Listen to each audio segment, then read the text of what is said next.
Hola, muy buenas tardes a todos en Colombia, buenas noches en España. Bienvenidos sean todos a este encuentro virtual de aprendizajes con diálogos Nufía. Yo soy Kelly Pérez, psicóloga, y hoy, como lo hemos venido anunciando en nuestras redes sociales, vamos a hablar sobre vínculos afectivos, conexión, niños y adolescentes.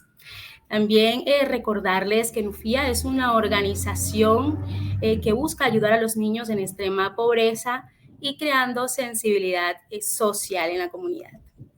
Bueno, como le hemos venido anunciando, los vínculos afectivos son muy importantes en la adolescencia, en la niñez. ¿Por qué? Porque estos ayudan a que los niños tengan una seguridad y confianza, aparte de un desarrollo afectivo social. Entonces damos la bienvenida a nuestro invitado especial, Carlos Figueroa, es psicólogo clínico, quien nos dará y nos ampliará la información sobre los vínculos afectivos. Muy buenas tardes, Carlos, desde Medellín. ¿Cómo Muy está? buenas tardes, Kelly, muy bien, muchísimas gracias por la invitación. Para mí es un honor estar aquí compartiendo con ustedes, dialogando en este momento. Buenas tardes en Latinoamérica, buenas noches en España y en cualquier lugar del mundo a donde lleguemos. Pues es un honor estar aquí compartiendo con ustedes. Muchas gracias.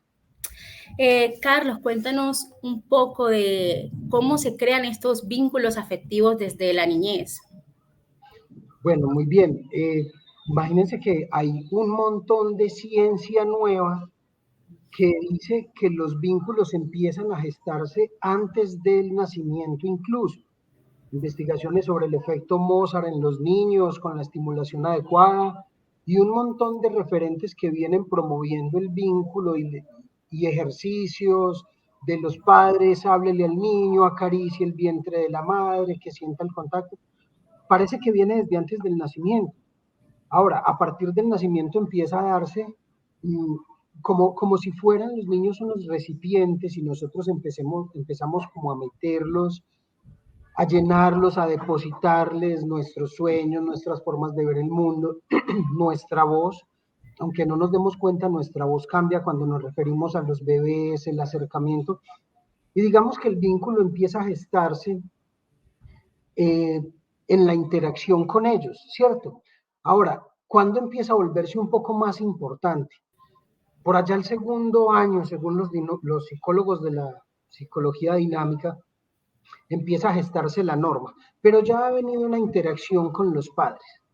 Para hablar de vínculos afectivos, tal vez debemos enfocar siempre a hablar de la calidad del vínculo afectivo, porque vínculos afectivos hay, sea de un afecto positivo, sea de un afecto negativo, pero esta calidad y calidez en el vínculo es lo que empieza a gestarse en la interacción con nuestros niños, en el cuidado con nuestros niños, que es una función muy materna, es de donde aprendemos la forma de cuidarnos a nosotros mismos, pero también la calidez y el ingreso del niño en el mundo de lo social por allá también a los 2 años, cuando el padre empieza a tomar un poquito de importancia en esta vida, digamos que hasta los 2 años, el vínculo primordial, principal y magnífico es el vínculo con la madre, en temas del alimento, de la función nutricia, en temas del cuidado, de acariciarle la carita, de mirarlo a los ojos cuando lo está alimentando. A los 2 años el padre empieza a ingresar en la vida del niño con el ingreso en lo social y a partir de ahí en cada interacción, en cada juego, en la alimentación, en todos los momentos que tenemos con los niños, se va fortaleciendo el vínculo que tenemos con ellos, se va fortaleciendo la conexión. Incluso eh, John Bowlby hablaba de unos procesos de apego y cómo la forma en que nos conectamos con los otros tiene que ver con esa conexión con nuestros objetos primarios de amor, que son nuestros padres, nuestros cuidadores, las personas con quienes compartimos todo el tiempo, adultos significativos. Entonces, es ahí en la interacción constante donde se va generando, reflejando y fortaleciendo el vínculo y esa forma en la que nos conectamos, que podría ser de muchas maneras, ¿cierto? Por ejemplo, se habla de un apego seguro. que lo logran los niños que dentro de sí cuentan con padres que son muy tranquilos al momento de hablarle, que son padres coherentes, que lo guían. No quiere decir que son papás que le permiten al niño hacer todo, no, los niños necesitan que los adultos los guiemos, los orientemos y les enseñemos cómo no accidentarse, cómo no cometer errores, cómo no agredir a otros. Entonces, más allá de que no haya una norma, es la calidad y la coherencia como les estamos enseñando. Mm, Hay un apego, después de ese apego seguro que es un apego ansioso resistente. Parece que se ha puesto muy de moda en los afanes del mundo. Los niños constantemente, o las personas, digamos, cada vez vivimos un poquito acelerados, como un poquito a la carrera, queriendo conquistar cada cosa de afán, y la cultura y el mundo nos tiene preparado y programado un camino, entonces hay que ir al prejardín, y después hay que ir a jardín, y después hay que ir a la escuela primaria, y después hay que ir a la escuela secundaria, y entre todo eso hay que participar en actividades extraescolares, y hay que ir a deportes, y hay que ir a pintura, y hay que ir a una cantidad de cosas. Y este acelere hace que los niños como aprendan a pegarse y despegarse rápidamente de algunos asuntos. Entonces sus vínculos y sus conexiones no son tan estables y permanentes a lo largo del tiempo, sino que es como si empezaran a hacer vínculos y conexiones muy corticas, ¿cierto? Carlos, una preguntita. Tú mencionaste un poco lo que es apego seguro. ¿Cómo de pronto los papás, los padres, diferenciar cómo trabajar el apego seguro y no llevarlo como una sobreprotección? Porque sabemos que al momento de nosotros a tener el vínculo con el niño, tendemos a veces a sobreproteger y a sobreexagerar en nuestro cuidado que de pronto pueda confundirse el apego seguro. Ok, muy buena pregunta. Además que hay como una ambivalencia, una dicotomía al respecto. Y es que precisamente los niños que se crean con padres sobreprotectores tienen una forma de vincularse con el mundo insegura, porque a la vez en que mis padres me cuidan mucho, no permiten que yo establezca una confianza en lo que yo hago. Padres que no dejan caminar a los niños, por ejemplo, los niños que no gatean en la adultez son personas que se caen más fáciles. Entonces, de alguna manera, esa sobreprotección hace que el niño no desarrolle una confianza óptima que tiene que desarrollar en sí mismo. Y ahí es donde digo que está la ambivalencia. El apego seguro se gesta a partir de ser coherentes, de tratar con tranquilidad, pero también de permitirle a los niños el desarrollo apropiado. Es decir, ya nos han enseñado los puericultores, los niños deben gatear. Hay niños que no gatean y los papás nos ponemos muy contentos. Mi niño no gateó, él salió caminando muy rápido, como cuando los niños aprenden a leer rápidamente y entonces los papás nos sentimos orgullosos. Entonces, bien, digamos que todo en la vida tiene una respiración precisa. No solo los humanos respiramos, los momentos de la vida tienen un paso a paso y lo que hay que permitir es que los niños pasen las etapas de explorar el territorio, de aprender cómo subirse o no subirse con escalas, y de esta manera los padres no enseñan y orientan a sus hijos con ansiedad, sino con tranquilidad. Porque mira, Kelly, por ejemplo, los papás que se preocupan demasiado porque sus hijos no se accidentan, generalmente son padres que son padres con ansiedad. Aunque no tengan una personalidad ansiosa, tienen un miedo por dentro que es como si ese miedo se lo transmitieran a los hijos. ¿Y cómo se transmiten? Cuando le hablo, cuando le doy la comida, no te vayas a mover, no metas la mano ahí, ¿cierto? Es en la forma en la que vamos conversando con ellos, porque los niños son un recipiente que vamos llenando de nosotros. Entonces, cada cosita que hacemos, cada forma de reaccionar, y si ven, pues en el mundo los adultos nos vamos pareciendo mucho a nuestros adultos significativos, porque por identificación aprendemos a ser como ellos, como quien más vamos a aprender a caminar que como las personas que están cerquita, como quién más podemos aprender a responder que como las personas que hemos visto toda la vida cómo responden. Entonces eso mismo, en el momento de establecer un habitar la vida, un estar en todos los momentos, en el juego, en la escuela, en la interacción con los primos, en cada cosa que haya que hacer, pues es importante que los padres le permitan al niño ser. Es un niño, va a brincar. No quiera tenerlo ahí tan domesticado que no se mueva. Es como darle la libertad de aprendizaje sin omitir el cuidado constante del niño. Eso es perfecto. Es darle la posibilidad de vivir y desarrollarse normalmente, teniendo en cuenta que hay que tener unos cuidados. Por ejemplo, por aquí en este lado del mundo se usan como unos protectores para los enchufes, pero los enchufes son planos. Yo no sé a qué niño le va a caber el dedo por ahí, pero tiene otra lógica. Los niños cogen un destornillador o se ponen a jugar y lo meten y se pueden electrocutar. Uno diría, los niños deberían tener destornilladores de plástico. ¿Qué está haciendo un niño con un cuchillo o algo de alambre? Porque además podría irse a un ojo.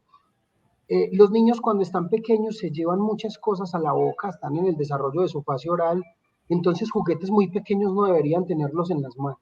Entonces es más protegerlos desde lo externo, pero permitiéndoles a los niños que se muevan, que brinquen, que corran, que cojan y que cojan en compañía de un padre que les sepa explicar para qué es, que les sepa explicar con toda la tranquilidad del mundo. Y ahí voy a otro asunto, Kelly, y es que había un autor que escribió un texto sobre los padres de esta época. Y es que parece que somos padres con miedo todo el tiempo. Nos lastimaron y nosotros no queremos lastimar a nuestros hijos. Tuvimos padres muy violentos, pero nosotros no queremos ser violentos. Tuvimos padres muy castradores y nosotros no queremos castrar a nuestros hijos. Entonces, en esa medida, los padres de esta época, los padres de estas generaciones, parece que criáramos con tanto miedo como si nuestros hijos fueran de cristal y de esa manera no nos permitimos llamarle la atención, no nos permitimos, digamos que queremos mantenerlos ahí, también puestecitos. Ahora, un niño al que tratamos de esa manera, al que no permitimos que explore, un niño al que no decidimos ponerle norma porque creemos que lo vamos a lastimar si le ponemos norma, ¿con qué fortalezas internas puede crecer para afrontar el mundo? ¿O con qué personalidad va a crecer sintiendo que todo el mundo debe tratarle con tal excepcionalidad, que es un ser tan especial que no me pueden tocar porque me quiebro, ¿cierto? Entonces, digamos que uno tendría que pensar bien qué tipo de conexión queremos con nuestros hijos. Queremos un apego seguro, que nuestros hijos caminen tranquilos por las calles, sabiendo calcular los riesgos, o queremos un apego ansioso resistente, niños que no se vinculen con alguien, que no aprendan a establecer relaciones profundas, serias y duraderas con alguien por temor a ser lastimado, o niños que siempre busquen quien le rinda culto porque son tan especiales. Entonces ahí podríamos decir, Kelly, que hay que buscar estar centrados, que hay que buscar una justa medida y que ese vínculo se da en la tranquilidad que el padre le transmite al niño, porque tú, mi hijo, eres un angelito que me vino del cielo, eres un ser que me dio alegrías, todo lo amoroso, todo lo hermoso que son nuestros hijos, pero a partir de ahí establecer un diálogo entendiendo que el niño es un otro con quien uno está compartiendo, Entonces, permitiéndole vivir. claro, Incluso, quería sí, comentarte algo, o sea, que también es importante de pronto nosotros como padres identificar primeramente nuestro apego, ¿verdad? Porque si de pronto nosotros no sabemos qué tipo de apego tenemos, no vamos a saber tampoco cómo llevarlo a cabo con nuestros hijos. Entonces también es importante ese aspecto. ¿Qué claro dices? que sí. Y de hecho, Kelly, perdón, es muy importante. Pues yo valoro mucho la terapia psicológica, me parece una cosa hermosísima, buenísima, porque uno también va a sanarse uno. Hay un dicho que nadie da de lo que no tiene y si queremos criar hijos seguros, amorosos, tranquilos, pues es lo que les debemos dar. Y a veces un poco con nosotros, quienes fuimos lastimados en nuestra infancia, pues tenemos acceso a escuelas de padres, a escenarios de formación como este, a terapias psicológicas que nos ayuden a sanar esas heridas para no conectarnos con ellos con ese temor. Muy importante lo que dices. Incluso porque el vínculo va cambiando a medida en que los niños vamos creciendo, ¿cierto? Antes de los 2 años es cómo le enseña uno norma a un niño. Antes de los 2 años el niño es un pequeño reyesuelo a quien todos adoramos y le damos besos y los acariciamos. Después de los 2 años el niño empieza a interactuar un poco más en el hogar, a querer coger una cosa y otra, y ahí va empezando el mundo de las reglas. A los 5 años aproximadamente entran en el mundo escolar, y hay un montón de características y condiciones diferentes porque ahí se dan unos procesos de apego y conexiones con otros que están por fuera de su círculo.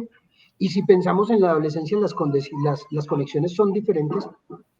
Entonces me parece también importante que como padres, como cuidadores, a veces no son los padres, son los abuelos los que se encargan de cuidar a estos nietos, que todavía es otro riesgo diferente. Los abuelos crían en compensación, entonces si criaron siendo muy fuertes a sus hijos, entonces crían a los nietos como compensando un poco todo eso fuerte que fueron los papás.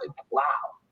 Sí, es verdad. Entonces, bien, lo que podríamos hacer y debemos hacer también es conocer un poco más de lo que hoy nos enseñan las investigaciones sobre la edad de los niños, sobre los procesos que están pasando, qué tan importantes son sus amiguitos, qué tan importante es el amiguito imaginario, qué tan importantes son los vínculos que le rodean y qué tan sano puede ser su vínculo y su conexión con los otros.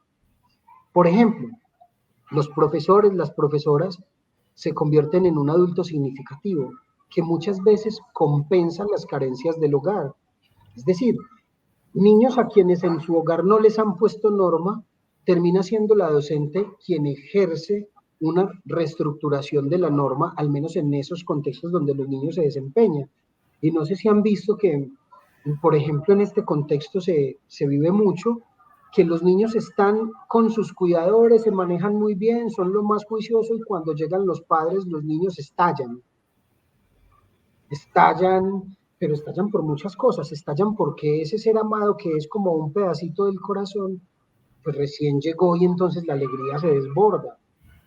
Pero ese ser amado de su corazón no ha aprendido a ponerle un poco los límites claros, oportunos, tranquilos. Entonces no solo se desborda la alegría, sino que se desborda a ser él como es con el ser que más ama. Y del ser que más ama todo el tiempo queremos llamar la atención, incluso los adultos. Todo el tiempo queremos llamar la atención de nuestras parejas.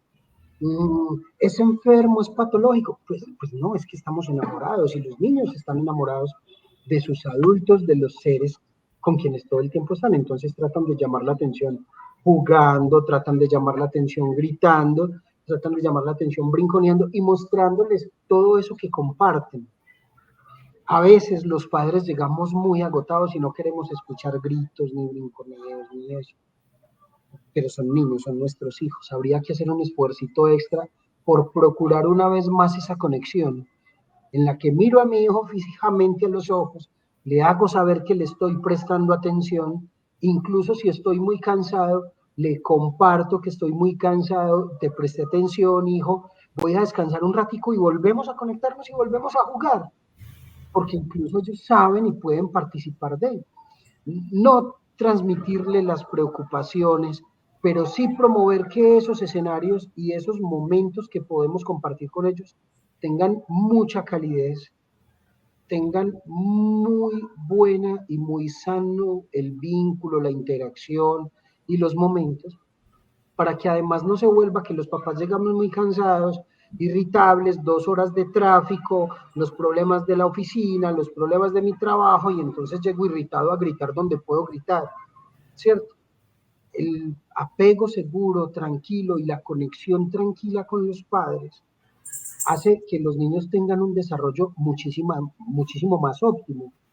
Había acá en una comisaría de familia un mensaje que decía, si a los niños les da miedo contarte que sacó una nota mala o lo regañó el profesor, imagínate lo que sucede con un niño que está siendo abusado sexualmente, que es una realidad que tenemos en el mundo y que no podemos desconocer. Entonces, fortalecer un apego y una conexión segura con los padres implica tener una confianza tan profunda, tener una confianza tan tranquila, que el niño pueda descargarse con nosotros las cosas que le dan miedo, las cosas que le generan inseguridad o incertidumbre, las cosas que no saben cómo hacer, la conexión con nuestros hijos es tan importante que incluso aprendemos a saber cuándo tienen miedo, cuando nos detenemos a observarlos. Carlos, una preguntita, tú disculpa que te interrumpa. Retrocediendo un poco en cuanto al momento del nacimiento, ¿verdad? Cuando ya el niño está en casa. Siempre hay como unos dichos de las abuelas que dicen, si el niño llora, déjalo llorar porque así se fortalecen los pulmones para que no se acostumbre o no lo tengas mucho en brazos. Y sé que muchos papitos que están aquí y que nos van a ver saben que las abuelitas nos dicen mucho eso y siempre es algo que repercute con el tiempo. Deja llorar al niño porque el niño se le desarrollan los pulmones, es un niño que no va a estar tan apegado a ti, para que sea más libre, para que sea... ¿Qué opinas tú sobre eso? Pues madre, me vas a poner a pelear con las abuelitas. Yo no sé si funciona en todas partes del mundo, porque sabemos que en algunos escenarios hay como unos niveles más de adelanto, ¿cierto? Por ejemplo, hay culturas en las que las familias no son tan apegadas y un vínculo tan estrecho, sino que son un poco más abiertos. Los jóvenes se van muy rápido de sus casas. En nuestro contexto, por ejemplo, casi que a los adultos jóvenes hay que mandarlos a sacar de la casa porque si no se amañan mucho con las mamás. Y nuestro contexto es un contexto de vínculos emocionales de mucha dependencia. Entonces las familias acá, por ejemplo, que tienen parcelas de tierra, le regalan al hijo, al otro hijo, al otro hijo, y todos empiezan a vivir ahí como en una pequeña granja sin que se vayan muy lejos. Porque a veces confundimos un poquito el amor con dependencia emocional, o digamos que es demasiado amor para no ponernos a pelear con nadie, ¿cierto? Mentiras. Hay un nivel de temor cuando nos alejamos de las figuras de amor. Acá las mujeres se casan y todo el tiempo llaman a las mamás, todos los días las llaman 2 o 3 veces, y así sea sin razón y conversan. Entonces hay unas características diferentes. Yo no sé si con las abuelas pase lo mismo. Nuestros abuelos son lo más adorado del mundo, los amamos. No hay nada mejor que una abuelita alcahueta o que un abuelo alcahueta. Por ejemplo, para contarles historias, los papás llegan y dicen, no me le dé dulces porque él ya ha comido muchos dulces. Y las abuelitas, como con unas características de traficante, llegan por allá detrás de la mamá y le pasan un confitico al nieto porque qué pesar de mi niño sin comer dulces. Como si estuviera sufriendo por no comer dulces. Y los nietos lo vemos con mucho amor. Los papás dicen, no le dé plata porque está castigado, porque está muy grosero. Y la abuelita llega por allá y tome un billetico doblado, se lo echa al bolso y le dice, mijo, yo le eché un regalito en el bolso. Las abuelitas nuestras tienen unas costumbres muy particulares. Ellas ya criaron a sus hijos. No, los bebés, los nietos no son su responsabilidad. Las abuelitas existen para malcriarlo a uno y para darle cariño. Yo valido eso. ¿Qué tal una abuela toda seria y toda brava? No, que le den cariño a uno. Sí, claro. Pero hay unas costumbres que son muy propias que no podemos aprobarlas. Los niños, por ejemplo, cuando lloran tienen una angustia o algo les sucede. Ellos todavía no tienen un desarrollo del lenguaje apto para uno saber qué les sucede. Y hay que aprender a identificarlo. Inicialmente los bebés lloran como la canción de los pollitos cuando tienen hambre y cuando tienen frío. ¿Cierto? En esta medida, pues uno tiene que atender a un bebé de 5 o 6 meses porque está llorando por algo o porque tiene algún dolor, que es durísimo para los padres, especialmente para padres primerizos, porque no sabemos identificar qué es lo que le duele y por qué está llorando tanto. Entonces, dejar llorar a un niño para que coja pulmones, ¿no? Los pulmones, yo no sé si se desarrollan así, yo creo que es respirando, con ejercicio de voz. Después los van a desarrollar gritando a los 4, 5, 6, 7 años, que estén por ahí en plena bulla con otros amiguitos, ¿cierto? Claro. Por lo pronto, si el niño siente una angustia y siente un temor, si el niño tiene hambre, lo que necesita es el calor de la mamá. Incluso hay algo con lo que se sorprenden mucho los padres cuando estoy en escuela de padres, y es que cuando un niño llora desconsolado, lo pegan al pecho y no se calma, que un padre lo cargue y conecte el corazón del niño con el corazón del papá, hace que el niño se calme. le baja inmediatamente los niveles de angustia al niño.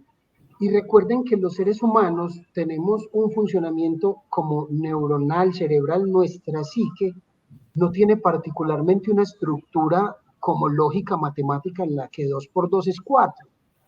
Y de allí para explicarlo, que hay hoy en día una serie de terapias que incluso constelaciones familiares dicen que podemos tener traumas en la adultez que no son de nosotros, sino que son de nuestros papás o de nuestros abuelos o de otras generaciones.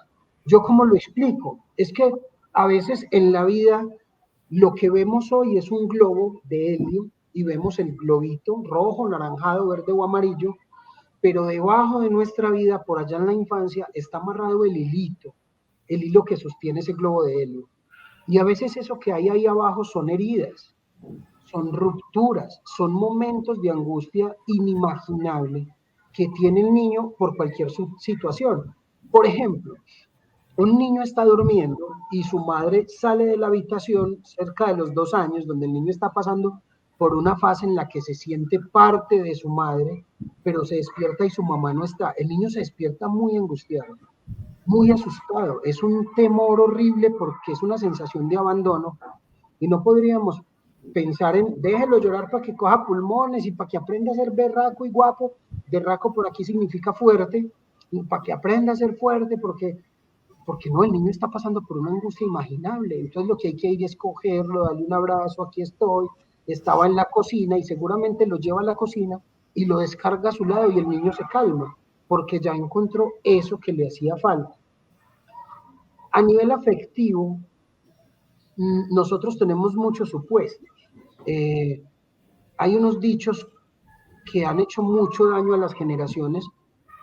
Hay un dicho, es que yo agradezco mucho que mis papás me dieran duro porque gracias a eso soy el hombre que soy. Pero hay otros más nuevos que a mí me gustan. Y dice, si usted es así de fuerte, de inteligente, de exitoso, imagínese donde no lo hubieran maltratado. Porque finalmente a nuestros hijos hay que educarlos, hay que ponerles límites, hay que ponerles reglas, pero no hay que torturarlos. Cuando les maltratamos a los hijos, cuando los sometemos a castigos con nuestro afecto, cuando nos ponemos indiferentes, son formas de violencia y son formas de violencia que no nos lastiman la piel, son formas de violencia que nos van generando como unas huellas y unas heridas y unas cicatrices dentro de nosotros.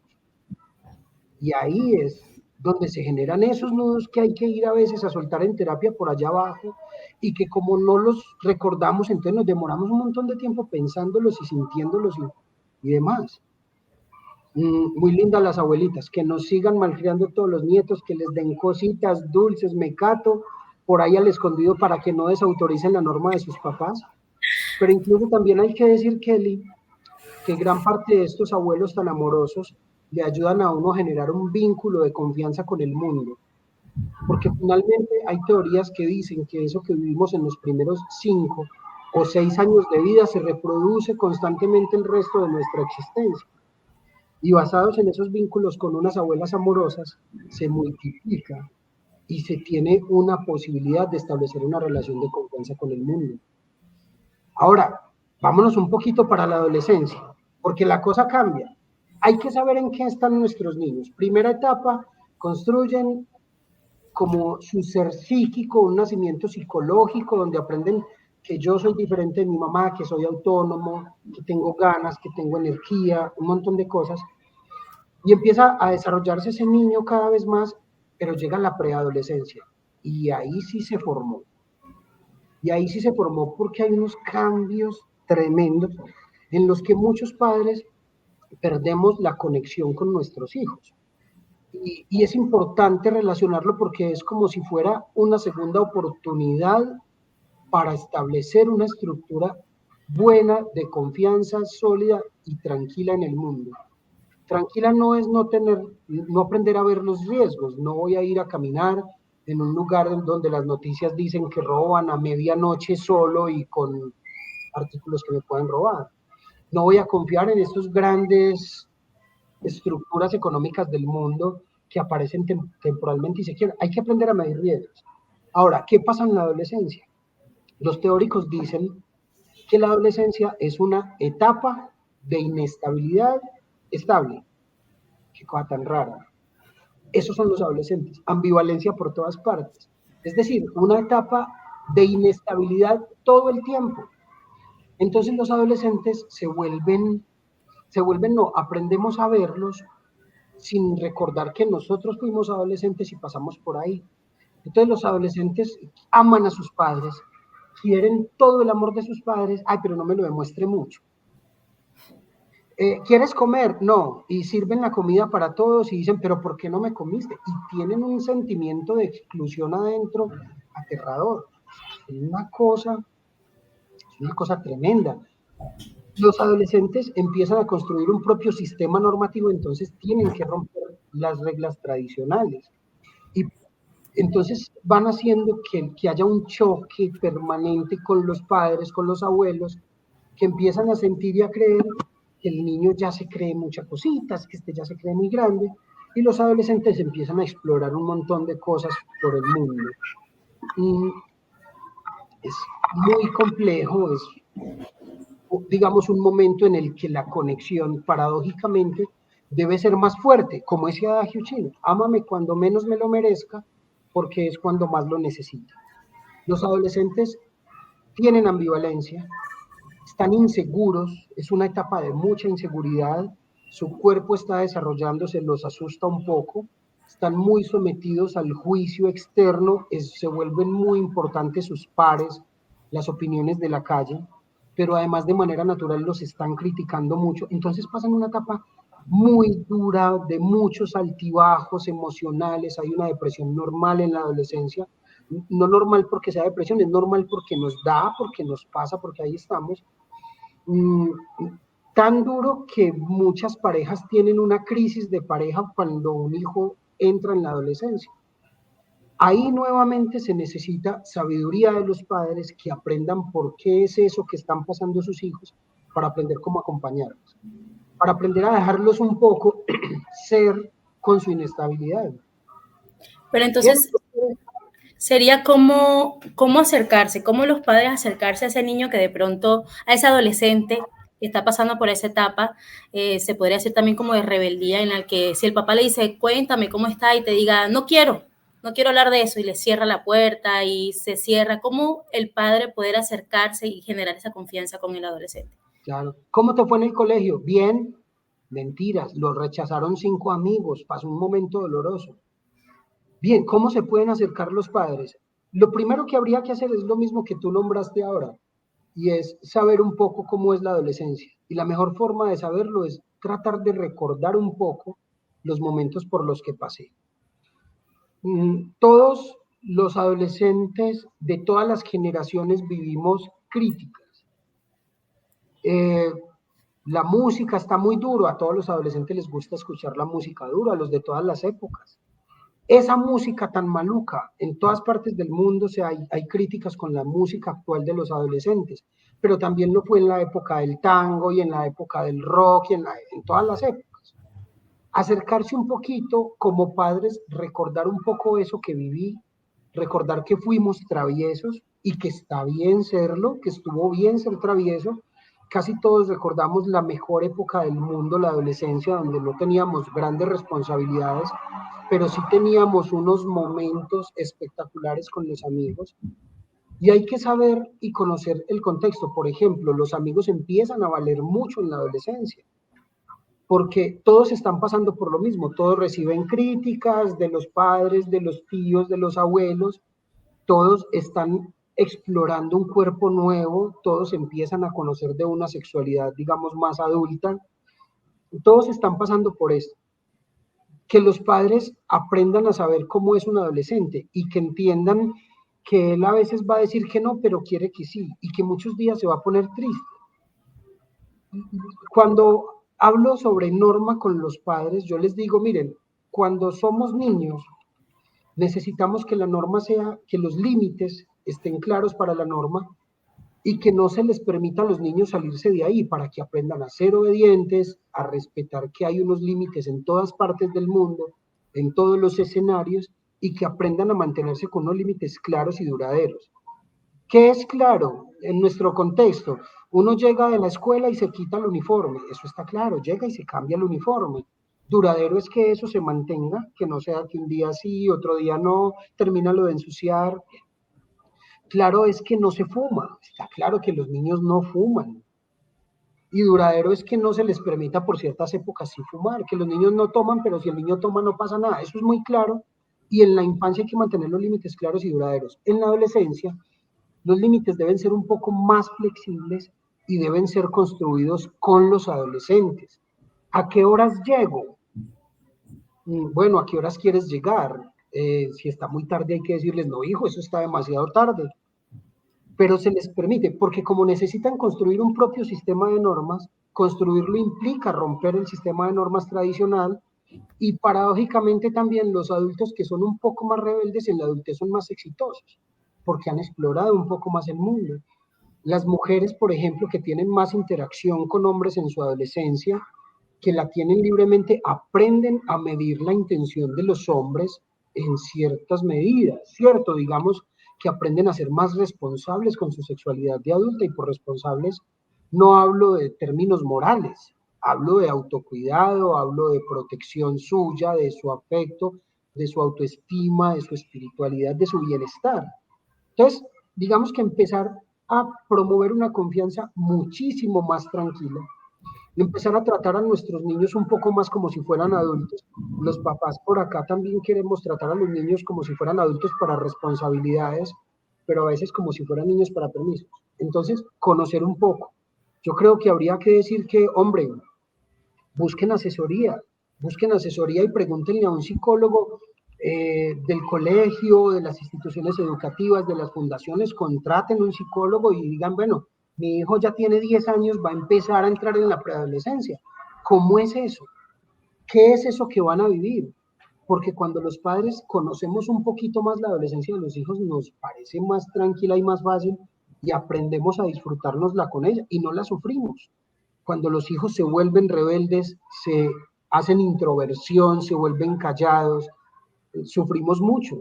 Sabemos que los índices de suicidio están disparados en todas partes del mundo. Es mucho mejor tener confianza y que la conexión con ellos sea legítima y tranquila.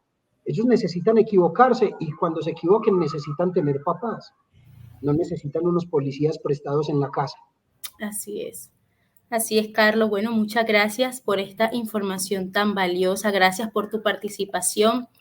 Entonces decimos que los vínculos afectivos se establecen desde el vientre de la madre, ¿verdad?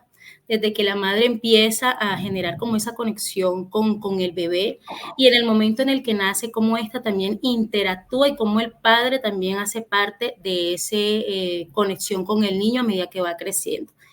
También decimos que establecer límites claros en la niñez, ¿verdad? Hay que establecer los límites claros en la niñez y en la adolescencia ser un poco más flexible para que ellos puedan también ir aprendiendo de nosotros y cediendo con nosotros. ¿Verdad, Carlos? Okay. Así es, así es. Aprovecho y les comparto un poquito de café. En Colombia todo el tiempo tomamos café. Tomen café en todas partes del mundo que es delicioso. A toda hora. Los invito a que nos sigan en las redes sociales, tanto de Nufía como psicólogo.carlos, que ahí estamos disponibles y atentos para lo que necesiten con muchísimo gusto. Nosotros pues establecemos atenciones virtuales para cualquier parte del mundo y pues bueno, bien puedan, síganos en las redes que hay contenido. Bueno, muchas gracias, Carlos. Que estés muy bien. Bueno, damos por finalizar nuestro segundo conversatorio.